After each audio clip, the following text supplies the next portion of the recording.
বন্ধুরা, অবশেষে শেষ হলো সারা দেশ জুড়ে চলা লোকসভা নির্বাচনের ২০২৪-এর ভোট গ্রহণ। আজকে সন্ধ্যে ৬টা অবধি ভোট গ্রহণ চলেছে এবং আগামী ৪ঠা জুন এর ফলাফল বেরোবে। কিন্তু এই মধ্যবর্তী সময়টা রাজনৈতিক চর্চার তুঙ্গে থাকবে যে বিষয়টা, সেটা হচ্ছে বিভিন্ন সংস্থার করা এক্সিট পোল। আমরাও আমাদের মতো করে ছোট্ট করে একটা এক্সিট পোল করার চেষ্টা করেছি। আমরা প্রত্যেকটি লোকসভায় ২,০০০ করে স্যাম্পলিং করেছি এবং সর্বমোট প্রায় ৮৫,০০০ স্যাম্পলিং করেছি এবং সেই বেসিসে কিন্তু আমরা আমাদের এক্সিট পোল নিয়ে আসছি। একটা কথা বলে দিই এখানে, এই যে এক্সিট পোলের ডেটা, তাতে শেষ দফার আমাদের ফাইনালি আমাদের কাছে যে ডেটা এসেছে সেটা 4:30 অবধি, কিন্তু ভোট গ্রহণ চলছে 6টা অবধি, সুতরাং ফাইনাল ডেটা আমরা পাইনি। শেষ দফার যে 9টি আসন সেটার ফলাফল কিছুটা হলেও চেঞ্জ হতে পারে, সেটার ডেটা পেতে আজ রাত বা কালকে সকাল হয়ে যেতে পারে। সুতরাং কালকে সন্ধ্যে নাগাদ আমরা কিন্তু শেষ দফার 9টি আসনের প্রপার অ্যানালিসিস আমরা দিতে পারবো। কিন্তু এখনও অবধি যে ডেটা আমরা কালেক্ট করেছি সেই ডেটার বেসিসে আমরা 42টি আসন একটি একটি করে আপনাদের সামনে নিয়ে আসার চেষ্টা করব। আবারও বলছি, এই এক্সিট পোল কিন্তু কোনোভাবেই নির্বাচনী প্রক্রিয়াকে ব্যাহত করার জন্য নয়, প্রভাবিত করার জন্য নয়। এটা শুধুমাত্র একটা রাজনৈতিক চর্চা। অতীতে আমাদের এক্সিট পোল যেরকম বহুবার মিলেছে, একদম পাই টু পাই মিলে গেছে, নাম্বার অবধি মিলে গেছে, সেরকম আবার 2021-এও কিন্তু আমাদের এক্সিট পোল মেলেনি। সুতরাং এক্সিট পোল এমন একটা জিনিস যেটা মানুষ কি ভোট দিচ্ছেন সেটা তো আমরা ইভিএমে দেখতে পাই না, শুধুমাত্র একটা তাদের মনস্তত্ত্ব বুঝে একটা ডেটা সামনে আনার চেষ্টা। আপনারা অবভিয়াসলি আপনাদের মতামত দেবেন যে এই এক্সিট পোলের সঙ্গে আপনারা কতখানি সহমত হচ্ছেন।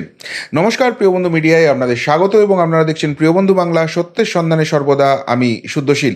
তো বন্ধুরা, দেরি না করে 42টা কেন্দ্র পশ্চিমবঙ্গ আমরা এক এক করে আপনাদের সামনে নিয়ে আসছি। আপনারা অবশ্যই আপনাদের গুরুত্বপূর্ণ মতামত দেবেন, আপনার এলাকায় কী ফলাফল হতে পারে। যাক, আমি শুরু করবো একদম সুদূর উত্তরবঙ্গ থেকে।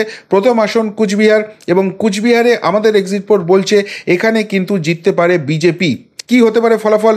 কুচবিহারের ফলাফল হচ্ছে বিজেপির পক্ষে এই আসনটি 1,50,000 থেকে 1,70,000-এর ব্যবধানে হতে পারে, অর্থাৎ নিশীথ প্রামাণিক দ্বিতীয়বার এখান থেকে সাংসদ হতে চলেছেন বলে আমাদের এক্সিট পোল এখানে জানাচ্ছে। এবং সেখানে কিন্তু তৃণমূল কংগ্রেস খুব একটা বেশি টক্কর দিতে পারছে না। এবার উত্তরবঙ্গের দ্বিতীয় আসন আলিপুরদুয়ার, আমাদের এক্সিট পোল জানাচ্ছে এই আসন থেকেও জয়ী হতে পারে বিজেপি এখানে প্রার্থী বদল করেছিল এবং মনোজ টিগ্গা এবারে বিজেপির প্রার্থী হয়েছেন, তিনিই জয়ী হতে পারেন। কি হতে পারে? আমাদের সমীক্ষা যেটা ইঙ্গিত দিচ্ছে, আলিপুরদুয়ার থেকে 2.5 থেকে 3 লক্ষ ভোটের ব্যবধানে জয়ী হতে পারে বিজেপি, এমন সম্ভাবনাই কিন্তু আমাদের এক্সিট পোলে উঠে আসছে। এরপর 3 নম্বর কেন্দ্র আমরা যেটা নিয়ে কথা বলবো, জলপাইগুড়ি, যেখানে গতবার জয়ন্ত কুমার রায় বিজেপির টিকিটে জিতেছিলেন, অনেক পরে তিনি এবার টিকিট পেয়েছেন, কিন্তু আমাদের সমীক্ষা ইঙ্গিত দিচ্ছে এবারও জয়ন্তবাবু সম্ভবত দিল্লি যাচ্ছেন। এবং আমাদের সমীক্ষা অনুযায়ী দেখা যাচ্ছে 70,000 থেকে 1 লক্ষ ভোটের মার্জিনে এই কেন্দ্র থেকে বিজেপি এবারে কিন্তু জয়ী হতে পারে। এরপর কথা বলবো আমাদের চতুর্থ কেন্দ্র, যেটা দার্জিলিং থেকে রাজু বিস্তা, তিনি গতবার জয়ী হয়েছিলেন, এবারে তাকে প্রার্থী করা হবে কি হবে না এই নিয়ে অনেক আলোচনা ছিল। বিজেপির যিনি বিধায়ক আছে তিনি নির্দল প্রার্থী হিসেবে দাঁড়িয়েছিলেন, কিন্তু এসব সত্ত্বেও যেটা আমাদের সমীক্ষা ইঙ্গিত দিচ্ছে, রাজু বিস্তা আবারও এই কেন্দ্র থেকে জয়ী হতে পারে। এবং দার্জিলিং কেন্দ্রে প্রায় 2 থেকে 2.5 লক্ষ ভোটে বিজেপির এবার জয়ী হওয়ার সম্ভাবনা রয়েছে, এমনটাই কিন্তু ইঙ্গিত দিচ্ছে আমাদের এক্সিট পোল। এরপর 5 নম্বর কেন্দ্র, যেটা নিয়ে সকলেরই খুব আগ্রহ রয়েছে, সেটা হচ্ছে রায়গঞ্জে এবার প্রার্থী বদল করেছিল বিজেপি। দেবশ্রী চৌধুরীর জায়গায় সেখানে স্থানীয় মুখ কার্তিক পালকে প্রার্থী করা হয়েছে।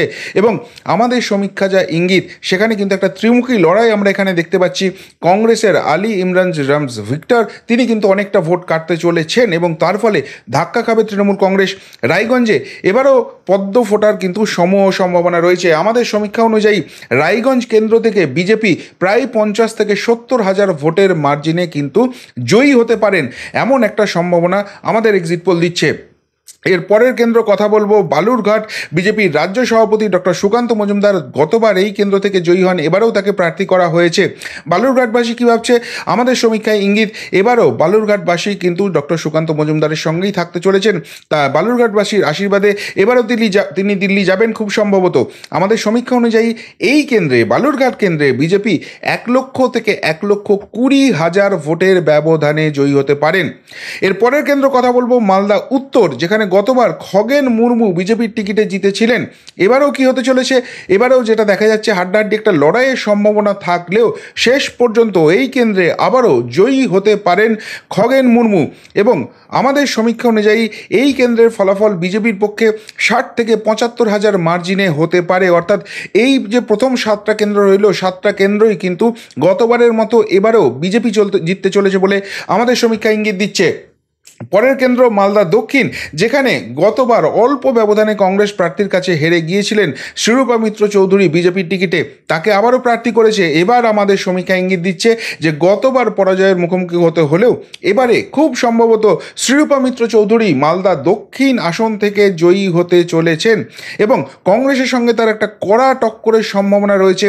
শেষ অবধি 30 থেকে 45,000 ভোটের ব্যবধানে এই কেন্দ্র থেকে বিজেপি প্রার্থী শ্রীরূপা মিত্র চৌধুরী তিনি কিন্তু জয়ী হতে পারেন। এরপর ঢুকবো মুর্শিদাবাদ জেলায়, যেখানে প্রথম আসন জঙ্গিপুর, গতবার জয়ী হয়েছিলেন খলিলুর রহমান, এবারেও খুব সম্ভবত তার ভাগ্যেই শিখে শিখতে চলেছে, তিনি আবারও জনতার আশীর্বাদ নিয়ে দিল্লি যাবেন খুব সম্ভবত। আমাদের সমীক্ষা সেরকমই ইঙ্গিত দিচ্ছে। এই আসন থেকে 1,30,000 থেকে 1,50,000 ব্যবধানে তৃণমূল প্রার্থী জয়ী হতে পারেন। অর্থাৎ সেই সুদূর কাঞ্চনজঙ্ঘার মাথা থেকে তাকালে গতবারের মতো এবারও প্রথম আসনটি জঙ্গিপুরে তৃণমূল কংগ্রেস কিন্তু পেতে পারে, এমনটাই কিন্তু আমাদের সমীক্ষা ইঙ্গিত দিচ্ছে। পরের আসন বহরমপুর, অধীর রঞ্জন চৌধুরী গত 5 বারের সাংসদ, এবারেও কি তিনি জিততে পারবেন? আমাদের সমীক্ষা ইঙ্গিত দিচ্ছে হ্যাঁ, তিনি জিততে চলেছেন। এখানে তৃণমূল কংগ্রেস ইউসুফ পাঠানকে প্রার্থী করেছেন, স্থানীয় ডাক্তারবাবু বিজেপির প্রার্থী হয়েছেন, কিন্তু তা সত্ত্বেও কঠিন টক্কর সামলে অধীর রঞ্জন চৌধুরী আবারও বহরমপুর থেকে জয়ী হতে পারেন। এবারে তার জয়ের ব্যবধান 60,000 থেকে 75,000 মধ্যে হতে পারে এবং আমাদের সমীক্ষা যেটা ইঙ্গিত দিচ্ছে, এই কেন্দ্রে তার নিকটতম প্রতিদ্বন্দ্বী হতে চলেছেন বিজেপি প্রার্থী। তৃণমূল এই কেন্দ্রে কিন্তু তৃতীয় হতে পারে, এমনটাই কিন্তু আমাদের সমীক্ষা ইঙ্গিত দিচ্ছে। অর্থাৎ এই প্রথম এই রাজ্যে এই যে এখন অবধি 10টি আসন বললাম, প্রথমবার এসে বামফ্রন্ট কংগ্রেস জোট কিন্তু এখানে খাতা খুলল। এর পরের আসন মুর্শিদাবাদে কড়া টক্কর হচ্ছে আবু তাহের খান, এখানকার বিদায়ী সাংসদ, এবং সিপিএমের মোহাম্মদ সেলিমের মধ্যে। কিন্তু যতই কড়া টক্কর দিন মোহাম্মদ সেলিম, শেষ পর্যন্ত আবু তাহের খানই এখান থেকে জিততে চলেছেন বলে আমাদের সমীক্ষায় অন্তত ইঙ্গিত উঠে আসছে। আমাদের এক্সিট পোল অনুযায়ী এই মুর্শিদাবাদ কেন্দ্র থেকে তৃণমূল কংগ্রেস 80,000 থেকে 1 লক্ষ ভোটের ব্যবধানে জয়ী হতে পারে। এর পরের কেন্দ্র কথা বলবো কৃষ্ণনগর। এই কৃষ্ণনগর নিয়ে সকলেরই অসংখ্য একটা আগ্রহ তৈরি হয়েছে এবং মহুয়া মৈত্র নয়, এই কেন্দ্র কিন্তু এবার পাশে থাকতে পারে সেখানকার রানীমা অমৃতা রায়ের সঙ্গে। এবং আমাদের সমীক্ষা যেটা ইঙ্গিত দিচ্ছে, বিজেপি কিন্তু এই আসনটি 30 থেকে 50,000 ভোটের ব্যবধানে জিততে চলেছে। অন্তত আমাদের এক্সিট পোলের ডেটা সেরকমই ইঙ্গিত দিচ্ছে। পরের কেন্দ্র রানাঘাট, যেখানেও জমজমাট লড়াই, বিজেপির যিনি সাংসদ ছিলেন সেই জগন্নাথ সরকারকে প্রার্থী করা হয়েছে। অন্যদিকে বিজেপি বিধায়ক মুকুটমণি অধিকারী টিকিট না পেয়ে তৃণমূল কংগ্রেসে যোগদান করেছিলেন, কিন্তু হাড্ডাহাড্ডি একটা লড়াইয়ের সম্ভাবনা থাকলেও শেষ পর্যন্ত রানাঘাটবাসী কিন্তু আবারও মোদিজিকেই বেছে নিচ্ছেন। পদ্ম শিবিরের দিকে কিন্তু ভোট যাওয়ার সম্ভাবনা বেশি। আমাদের এক্সিট পোলে যেটা ইঙ্গিত উঠে আসছে তাতে 1.5 লক্ষ থেকে 1,75,000 ভোটে এই কেন্দ্র থেকে, এই রানাঘাট কেন্দ্র থেকে জয়ী হতে পারে বিজেপি। আমাদের এক্সিট পোল কিন্তু সেই ইঙ্গিত উঠে আসছে। পরের কেন্দ্র কথা বলবো বনগাঁ, যেখানে কেন্দ্রীয় মন্ত্রী শান্তনু ঠাকুর বিজেপির প্রার্থী এবং এবারেও কিন্তু বনগাঁবাসী শান্তনু ঠাকুরের পাশেই থাকতে চলেছেন। আমাদের সমীক্ষায় ইঙ্গিত বিজেপি এই কেন্দ্র থেকে 2 থেকে 2.5 লক্ষ ভোটের ব্যবধানে জিততে পারে। অর্থাৎ যে সিএএ ইস্যু তৃণমূল বলছিল সেই ইস্যু কিন্তু কাজ করছে না। বনগাঁ আবারও গেরুয়া হতে চলেছে, আমাদের সমীক্ষা অন্তত সেরকমই ইঙ্গিত দিচ্ছে। বনগাঁর পর কথা বলবো আরেকটি ইন্টারেস্টিং কেন্দ্র ব্যারাকপুর নিয়ে, যে ব্যারাকপুরে গতবার টিকিট না পেয়ে তৃণমূল থেকে বিজেপিতে গিয়ে জয়ী হন অর্জুন সিং, মাঝখানে আবার তৃণমূলে তিনি ফেরত যান, এবারও তৃণমূল টিকিট দেয়নি, তিনি ব্যাক করে এসছেন বিজেপিতে।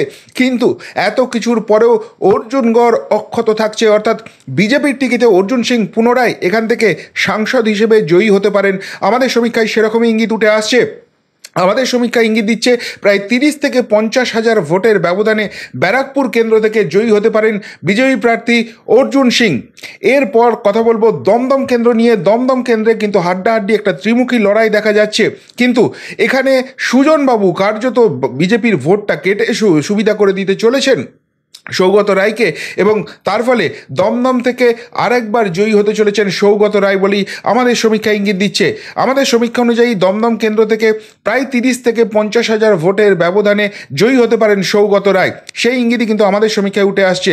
পরের কেন্দ্র বারাসাত, যে বারাসাতেও কিন্তু হাড্ডাহাড্ডি লড়াইয়ের একটা সম্ভাবনা আছে বলে আমাদের সমীক্ষা ইঙ্গিত দিচ্ছে, এবং কাকলি ঘোষ দস্তিদারকে কড়া টক্কর কিন্তু বিজেপির স্বপন মজুমদার এখানে ছুঁড়ে দেবেন, কিন্তু তা সত্ত্বেও শেষ হাসার সম্ভাবনা কাকলি ঘোষ দস্তিদারেরই। তৃণমূলের টিকিটে তিনি আবারও এই কেন্দ্র থেকে জয়ী হতে পারেন, এবং আমাদের সমীক্ষা অনুযায়ী প্রায় 75,000 থেকে 1 লাখ ভোটের ব্যবধানে এই কেন্দ্র থেকে তিনি সাংসদ হিসেবে নির্বাচিত হতে পারেন।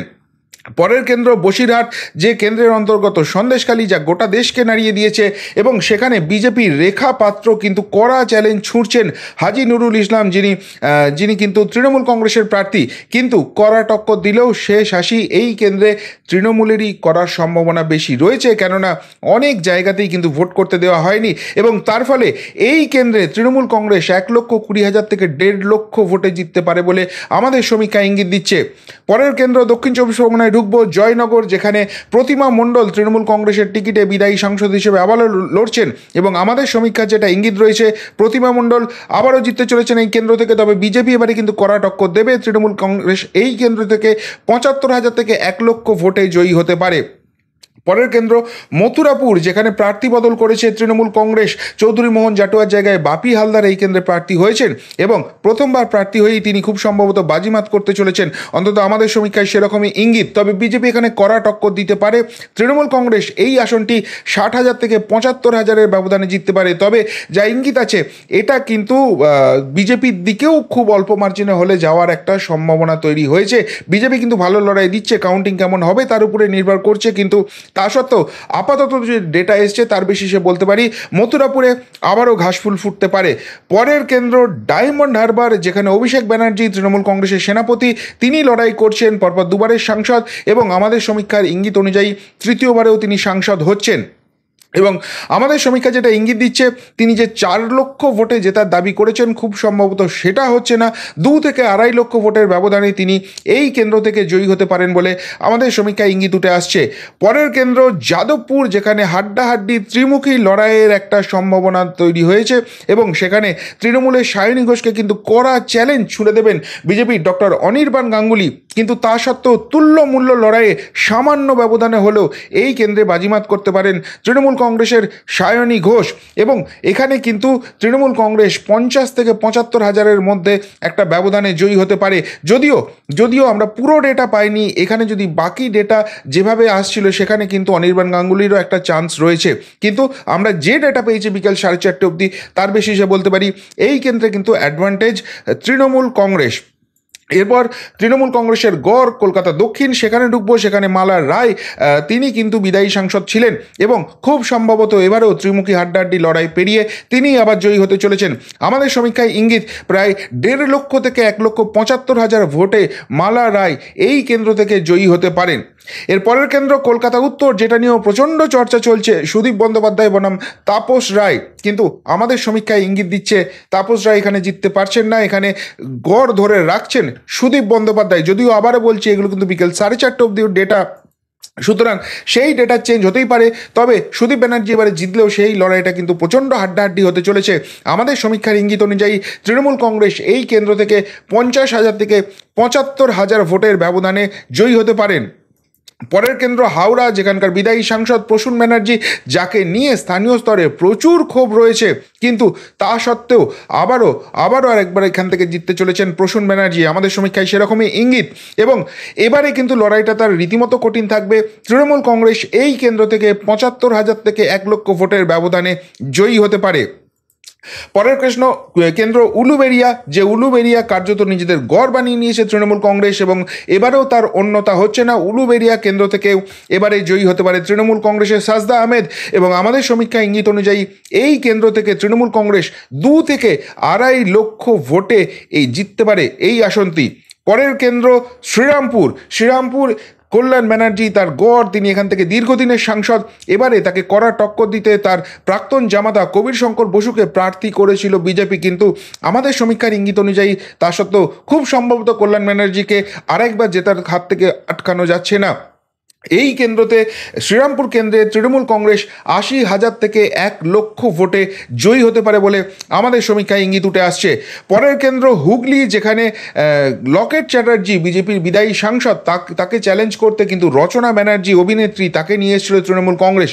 হাড্ডাহাড্ডি লড়াইয়ের একটা ইঙ্গিত উঠে আসছে, কিন্তু সেই হাড্ডাহাড্ডি লড়াইয়ের শেষে হুগলি থেকে জয়ী হতে পারে বিজেপি। আবারও এখান থেকে সাংসদ হতে পারেন লকেট চট্টোপাধ্যায় এবং তার জয়ের ব্যবধান এবারে ৫০ থেকে ৭৫,০০০ ভোটের মধ্যে থাকতে পারে বলে আমাদের সমীক্ষা ইঙ্গিত দিচ্ছে। পরের কেন্দ্র আরামবাগ, এবারে এখানে প্রার্থী করা হয়েছে অরূপকান্তি দিগারকে এবং প্রথমবার প্রার্থী হয়েই কিন্তু তিনি বাজিমাত করতে চলেছেন বলে আমাদের সমীক্ষা ইঙ্গিত দিচ্ছে। আমাদের সমীক্ষা অনুযায়ী আরামবাগ কেন্দ্র থেকে বিজেপি ১,৫০,০০০ থেকে ১,৭৫,০০০ ভোটের ব্যবধানে জয়ী হতে পারে। আরামবাগের পর আমরা দেখব সেই কেন্দ্র যেটার দিকে সকলেই অধীর আগ্রহে তাকিয়ে আছেন, তমলুক কেন্দ্র, যেখানে প্রার্থী হয়েছেন প্রাক্তন বিচারপতি অভিজিৎ গাঙ্গুলি এবং আমাদের সমীক্ষা অনুযায়ী তিনি কিন্তু প্রার্থী হয়েই বাজিমাত করতে চলেছেন। এই কেন্দ্র থেকে জয়ী হতে পারে বিজেপি এবং অভিজিৎ গঙ্গোপাধ্যায়ের জয়ের ব্যবধান ১,২০,০০০ থেকে ১,৫০,০০০ ভোটের মধ্যে থাকতে পারে বলে আমাদের সমীক্ষা ইঙ্গিত দিচ্ছে। পরের কেন্দ্র কাঁথি, যেখানে শিশির অধিকারীর জায়গায় এবার প্রার্থী হয়েছেন তার পুত্র সৌমেন্দু অধিকারী এবং তিনি কিন্তু প্রথমবার প্রার্থী হয়েই খুব সম্ভবত দিল্লি যাচ্ছেন। এই কেন্দ্র থেকেও জয়ী হতে চলেছে বিজেপি এবং আমাদের সমীক্ষার ইঙ্গিত ১,৫০,০০০ থেকে ১,৭৫,০০০ ভোটের ব্যবধানে এই কাঁথি কেন্দ্র থেকে জয়ী হতে চলেছেন সৌমেন্দু অধিকারী। পরের কেন্দ্র ঘাটাল, যেখানেও কিন্তু টান টান উত্তেজনা ছিল। তৃণমূল কংগ্রেসের দেবকে চ্যালেঞ্জ করার জন্য বিজেপির অভিনেতা বিধায়ক হিরণ চট্টোপাধ্যায় তিনি কিন্তু প্রার্থী হয়েছিলেন, কিন্তু শেষ পর্যন্ত ঘাটালবাসী খুব সম্ভবত দেবের পাশেই থাকতে চলেছেন এবং আমাদের সমীক্ষা অনুযায়ী প্রায় ৮০,০০০ থেকে ১,০০,০০০ ভোটের ব্যবধানে এই কেন্দ্র থেকে পুনরায় জয়ী হতে পারেন অভিনেতা দেব। পরের আসন মেদিনীপুর, যেখানে অগ্নিমিত্রা পালকে প্রার্থী করেছে বিজেপি দিলীপ ঘোষকে সরিয়ে এবং তাকে চ্যালেঞ্জ জানানোর জন্য ছিলেন তৃণমূল কংগ্রেসের জুন মালিয়া, কিন্তু আমাদের সমীক্ষা যেটা দেখাচ্ছে এই কেন্দ্রে অগ্নিমিত্রা পালই কিন্তু বাজিমাত করতে পারেন এবং বিজেপি খুব সম্ভবত এই কেন্দ্র থেকে ৭৫,০০০ থেকে ১,০০,০০০ ভোটের ব্যবধানে কিন্তু তিনি জয়ী হতে পারেন। পরের কেন্দ্র ঝাড়গ্রাম, যে ঝাড়গ্রামে ডাক্তারবাবু প্রণত টুডুকে প্রার্থী করেছিল বিজেপি, এই কেন্দ্রে কিন্তু প্রার্থী বদল করেছিল। অন্যদিকে কালীপদ সোরেন, যিনি সেখানকার স্থানীয় কবি, তাকে কিন্তু প্রার্থী করেছিল তৃণমূল কংগ্রেস এবং তুল্যমূল্য লড়াইয়ে এই কেন্দ্রে বাজিমাত করতে চলেছে তৃণমূল বলে আমাদের সমীক্ষা ইঙ্গিত দিচ্ছে। এই কেন্দ্রে খুব হাড্ডাহাড্ডি লড়াই দেখার সম্ভাবনা আছে। ৩০ থেকে ৫০,০০০ ভোটের ব্যবধানে এই কেন্দ্রে জয়ী হতে পারে তৃণমূল কংগ্রেস, এমনটাই আমাদের সমীক্ষা ইঙ্গিত দিচ্ছে। পরের কেন্দ্র পুরুলিয়া, জ্যোতির্ময় সিং মাহাতো তিনিই তার গড় ধরে রাখতে চলেছেন। বিজেপির টিকিটে তিনি আবারও এই কেন্দ্রে ১,৫০,০০০ থেকে ১,৭৫,০০০ ব্যবধানে পুরুলিয়া কেন্দ্র থেকে তিনি সাংসদ নির্বাচিত হতে পারেন। পরের কেন্দ্র বাঁকুড়া, যেটা তো টান টান উত্তেজনা ছিল, কিন্তু সেই কেন্দ্র পুনরায় জয়ী হতে চলেছেন ডক্টর সুভাষ সরকার বিজেপির টিকিটে বলে আমাদের সমীক্ষা ইঙ্গিত দিচ্ছে। এবার তার জয়ের ব্যবধান ১,০০,০০০ থেকে ১,২৫,০০০ ভোটের মধ্যে থাকতে পারে বলে আমাদের সমীক্ষা ইঙ্গিত উঠে আসছে। পরের কেন্দ্র বিষ্ণুপুর, সৌমিত্র খাঁ তাকে কড়া চ্যালেঞ্জ করার জন্য তার প্রাক্তন স্ত্রী সুজাতা মণ্ডলকে প্রার্থী করেছিল তৃণমূল কংগ্রেস, কিন্তু আমাদের সমীক্ষায় ইঙ্গিত যেটা উঠে আসছে এই কেন্দ্র থেকে পুনরায় নির্বাচিত হতে পারেন সৌমিত্র খাঁ এবং এক্ষেত্রে তার জয়ের ব্যবধান ১,৫০,০০০ থেকে ১,৭৫,০০০ ভোট হতে পারে বলে আমাদের সমীক্ষায় ইঙ্গিত উঠে আসছে। পরের কেন্দ্র বর্ধমান পূর্ব, যেখানে প্রার্থী বদল করেছে তৃণমূল কংগ্রেস। অন্যদিকে বিজেপি প্রার্থী করেছেন কবি গানের জন্য বিখ্যাত অসীম সরকারকে, কিন্তু সেখানেও তুল্যমূল্য লড়াই, কিন্তু বামেদের যে ভোটটা, বিজেপির ভোটটা কেটে নিচ্ছে বামেরা, তার পরিপ্রেক্ষিতে কিন্তু এখান থেকে ডক্টর শর্মিলা সরকার প্রথমবার ভোটে জিতেই তিনি কিন্তু দিল্লি যেতে পারেন সাংসদ হিসেবে এবং আমাদের সমীক্ষা বলছে বর্ধমান পূর্ব কেন্দ্রে একটা হাড্ডাহাড্ডি লড়াই দেখা যাবে, কিন্তু শেষ পর্যন্ত তৃণমূল কংগ্রেস ৫০,০০০ থেকে ৭৫,০০০ ভোটের ব্যবধানে এই কেন্দ্রে জয়ী হতে পারেন। পরের কেন্দ্র বর্ধমান দুর্গাপুর, যেখানে দিলীপ ঘোষকে প্রার্থী করেছে বিজেপি মেদিনীপুর থেকে উড়িয়ে নিয়ে গিয়ে এবং দিলীপ বাবু কিন্তু মেদিনীপুরের পরে বর্ধমান দুর্গাপুর কেন্দ্রেও বাজিমাত করতে পারেন। সেখানে তৃণমূলের প্রার্থী কীর্তি আজাদকে তিনি ৭৫,০০০ থেকে ১,০০,০০০ ভোটের ব্যবধানে পরাজিত করতে পারেন এবং দুর্গাপুরে আবারও পদ্ম ফুটতে পারে বলে আমাদের সমীক্ষা ইঙ্গিত দিচ্ছে। আসানসোল, সুরিন্দর সিং আলুওয়ালিয়াকে এখানে কিন্তু প্রার্থী করা হয়েছে। বাবুল সুপ্রিয় দল ছাড়ার পর অগ্নিমিত্রা পাল উপনির্বাচনে হেরে যান এবং যিনি যেতেন সেই শত্রুঘ্ন সিনহা তৃণমূলের টিকিটে, তাকে তৃণমূল প্রার্থী করেছে, কিন্তু সুরিন্দর সিং আলুওয়ালিয়া আবারও বাজিমাত করতে চলেছেন দার্জিলিং, বর্ধমান দুর্গাপুর এবং তারপর এটা তার তৃতীয় কেন্দ্র আসানসোলেও কিন্তু তার জয় হতে পারে বলে আমাদের সমীক্ষা ইঙ্গিত উঠে আসছে। 1,25,000 থেকে 1.5 লক্ষ ভোটে বিজেপি এই কেন্দ্রে জয়ী হতে পারে বলে আমাদের সমীক্ষায় ইঙ্গিত। পরের কেন্দ্র বোলপুর, যেখানে বিদায়ী সাংসদ অসিত মাল এবং তাকে কড়া চ্যালেঞ্জ ছুড়ে দিচ্ছেন বিজেপির পিয়া সাহা। কি হবে শেষ পর্যন্ত আমাদের সমীক্ষায় ইঙ্গিত, অসিত মাল কিন্তু দ্বিতীয়বারের জন্য সাংসদ হতে চলেছেন এবং তিনি এবার এখানে 1,25,000 থেকে 1.5 লক্ষ ভোটে কিন্তু এই কেন্দ্র থেকে তিনি জয়ী হতে পারেন, এমনটাই কিন্তু আমাদের সমীক্ষায় ইঙ্গিত উঠে আসছে। এরপর কথা বলবো শেষ কেন্দ্র বীরভূম, যেখানে তৃণমূল কংগ্রেসের বিদায়ী সাংসদ শতাব্দী রায় প্রার্থী, কিন্তু তাকে এবার খুব সম্ভবত হার স্বীকার করে নিতে হচ্ছে। বিজেপির এই কেন্দ্রে অনেক ডামাডোল থাকলেও শেষ পর্যন্ত দেবতনু ভট্টাচার্যকে তারা প্রার্থী করেছেন এবং দেবতনুবাবুই কিন্তু প্রথমবার প্রার্থী হয়ে বাজিমাত করতে পারেন। প্রায় 50 থেকে 75,000 ভোটে বীরভূম কেন্দ্রে এবার কিন্তু পদ্ম ফোটার সম্ভাবনা রয়েছে। অর্থাৎ পশ্চিমবঙ্গের যে 42টা আসন আছে, সেই 42টি আসনের মধ্যে বিজেপি এবারে 23টি আসন পেতে পারে, অন্যদিকে তৃণমূল কংগ্রেসের পক্ষে যেতে পারে 18টি আসন এবং বামফ্রন্ট কংগ্রেসের পক্ষে যেতে পারে একটি মাত্র আসন। এবং এখানে আরেকটা কথা আবারও বলে দিচ্ছি যে আমরা কিন্তু শেষ দফা যে 9টি আসন হয়েছে তার ডেটা আমরা বিকেল 4:30 অবধি পেয়েছি, তারপরেও ভোট হয়েছে, সুতরাং সেই ডেটার কিছুটা এখনও পাওয়া বাকি আছে। সুতরাং সেই হিসেবে হয়তো এদিকে হিসেবটা কিছুটা এদিক ওদিক হতে পারে, কিন্তু মোটের উপর পশ্চিমবঙ্গের 42 আসন, সেখানে কিন্তু বিজেপি লিড করতে পারে 23টি আসন পেয়ে, তৃণমূল কংগ্রেস থাকতে পারে দ্বিতীয় স্থানে 18টি আসন নিয়ে এবং বামফ্রন্ট কংগ্রেস জোটের পক্ষে একটি মাত্র আসন যেতে পারে। এই হলো আমাদের পাওয়া ডেটা অনুযায়ী করা সমীক্ষা। আপনাদের কি মনে হচ্ছে, সত্যিই কি এই ধরনের ফলাফলই পশ্চিমবঙ্গে হতে চলেছে, নাকি এর একটা অন্য রকমের কিছু প্রেডিকশন আপনাদের মনে কাজ করছে? যেটাই হোক সেটা কিন্তু কমেন্ট বক্সে কমেন্ট করে জানাতে ভুলবেন না। এখনকার মতো এখানেই শেষ করলাম, ফেরত আসছি নতুন প্রতিবেদন নিয়ে খুব তাড়াতাড়ি। ভালো থাকবেন, সাথে থাকবেন, পাশে থাকবেন। নমস্কার।